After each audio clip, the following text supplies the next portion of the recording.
Hey, in this tutorial, we'll be learning about arrays in C++. So, what is an array? Okay, we'll be dealing with this. First, I'll be showing you an example. So, I've already written the boilerplate. Now, consider that we have a marks. Okay, marks is an integer. Let me say we have three marks. We have marks of English, science, and mathematics. Alright.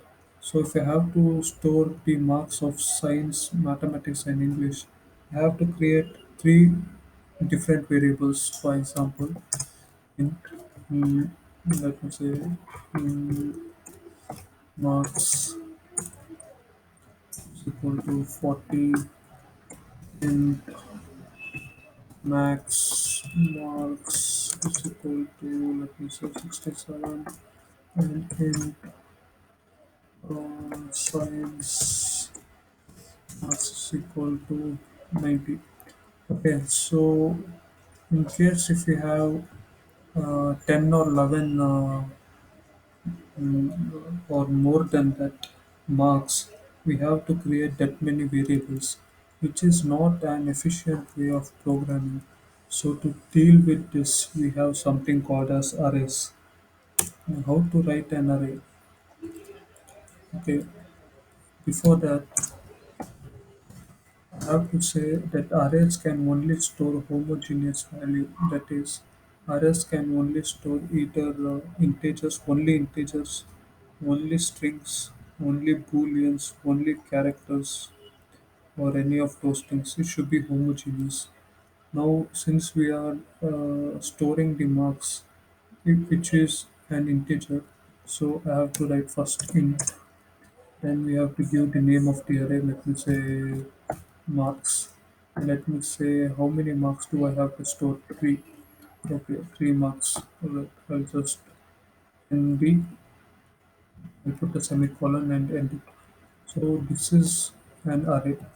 Now, in case I have to, uh, in case I have to initialize this array, I can do that by putting an equal over here and putting a our bracket. Now I will initialize the array. Let me say 67, 74, or 90. Alright. So this marks as this marks is an array. The name of the array is marks. Alright. Then another important thing to understand is that the first element is accessed by an index of 0, followed by 1, then 2, and so on and so forth. Now, for example, as you have seen a for loop in my previous videos, let me write a for loop to print the elements of the array. Alright, so how do I write a for loop? First I'll write for int I is equal to 0, I less than or equal to 2, I plus plus. And you may ask why did I write 2? As I've told, in an array it will start from 0, then 1, then 2, and so on and so forth. So the last element is 2, right? Okay, so let me print the element of marks. So I'll say marks and put the block brackets and let's say I, and I'll just end. Alright, now let me bring my terminal and I'll start to compile compile the code. Okay, it's compiled now. Let me run it. And you can see it is printing 67, 70.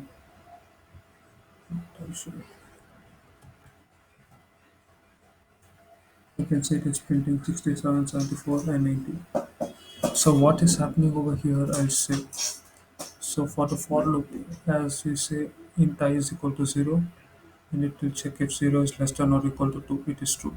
So marks of 0, which is 67, it will get printed. This will get replaced by 67. Next it will come here. It will increment I to 1. So to see if 1 is less than or equal to 2, it is true. So marks of 1, which is 74, which will get printed. That is what is happening over here. Okay. Now we can also write an array like this as well in marks, and let me say I need 5 marks. Okay. And I put a semicolon over here. Now if I have to initialize this, let me say I'll be initializing like this specifically marks of 0, which is equal to 10. Right. Similarly, I'll be doing for the 5 adults. So let me say this is 20, 30, 40, 50. And it's only 1, 2, 3, 4. Right. So I have initialized the array.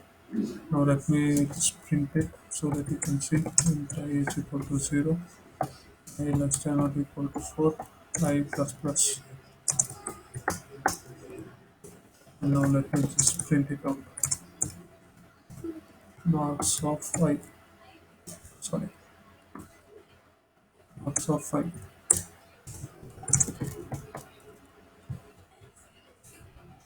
This is another way of initializing the array. Right. Now let me just compile and run it. Now you can see 10, 20, 30, 40, 50 is getting printed. This is another way of initializing the array. And we have another way of initializing the array as well.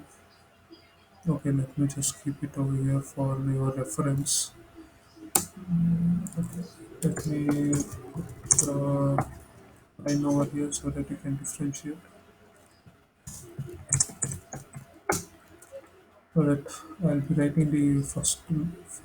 Okay, let's consider this is the first method of initialization of array. Right, and I'll be writing the second method, which is the previous method which I've deleted. Let me write it again. Second method, that is by writing int let me say marks 1 by putting a sorry, by putting a flower bracket, and let me say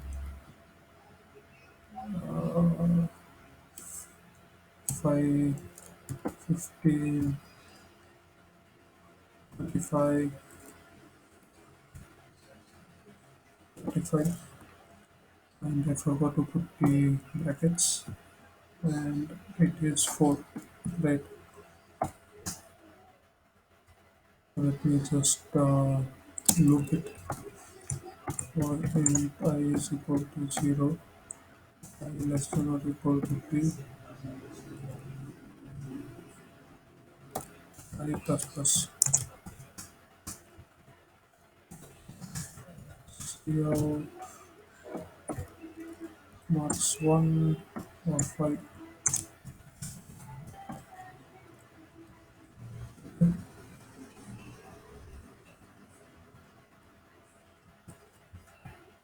We'll be writing the third way of initializing an array.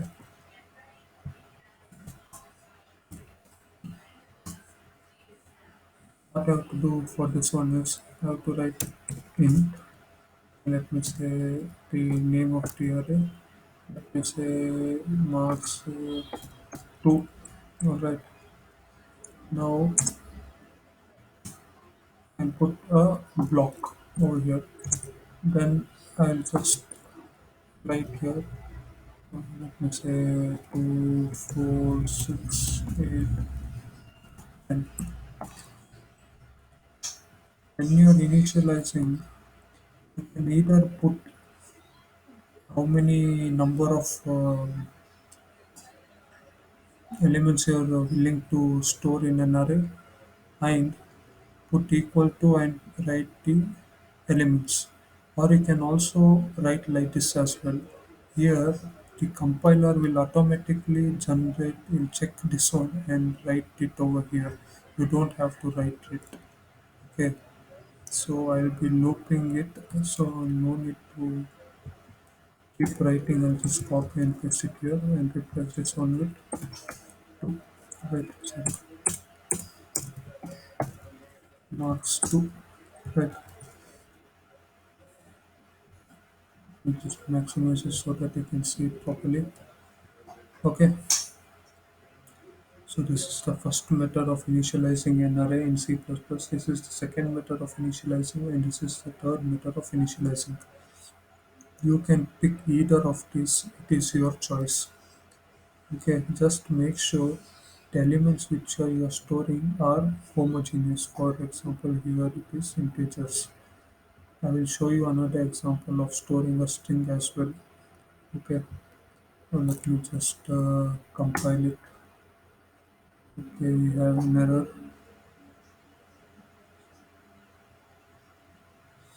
Okay, so the third method which I showed you over here, it is available only after C++11. You can enable that by going to settings and going to compiler. Here you have, see, let me just make it bigger.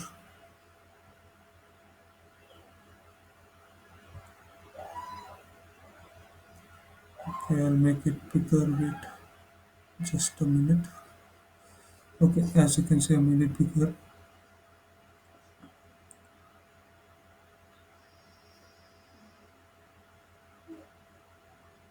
So I'll be just ticking this one. Have G++ follow the C++ ISO C++ language standard. Also, you can tick this one as well. Alright, tick this to both and say OK. Now let me open my terminal and again compile it. Extended initialization label with C++ level. I think let me just compile it over here. Okay, let me just build and run it. Okay, so it's working over here.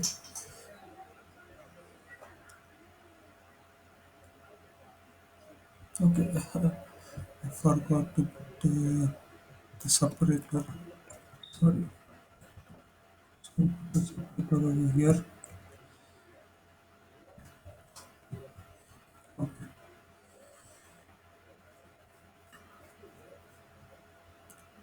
okay. Now let me just go to build and run. Now we can see we have 10, 20, 30, 40, 50, 5, 15, 25, 35, 2, 4, 6, 8. So these are the different ways of initializing an array. I hope you have understood. So I'll be ending this now.